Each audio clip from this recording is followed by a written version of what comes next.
Wanahabari, Jeshi la Polisi mkoa wa Morogoro linaendelea na majukumu yake kwa kufuata miongozo ya kisheria ikiwemo doria mahususi za kuandaa mazingira salama kwa ajili ya kufanyika kwa uchaguzi mkuu utakaofanyika Oktoba 29 mwaka huu 2025. Wananchi wote ambao wamejiandikisha kupiga kura wajitokeze kwa wingi kwenda kupiga kura.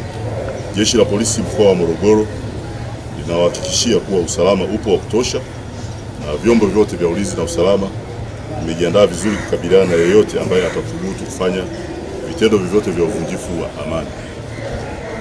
Wananchi wema hawapaswi kuogopa muonekano wa vyombo vyetu vya usalama, bali wachukue kama fursa ya kutimiza jambo hili la kikatiba.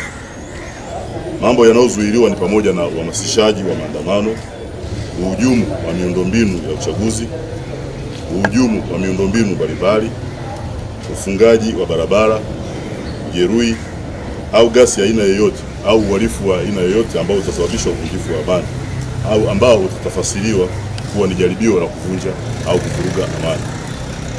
Jeshi la Polisi mkoa wa Morogoro linawaonya wale wote ambao kwa namna moja au nyingine watajaribu kutaka kufanya maandamano au kuzuia wananchi wema wasishiriki zoezi la uchaguzi. Zoezi la upigaji wa kura watadhibitiwa kwa mujibu wa sheria na watachukuliwa hatua kwa mujibu wa sheria.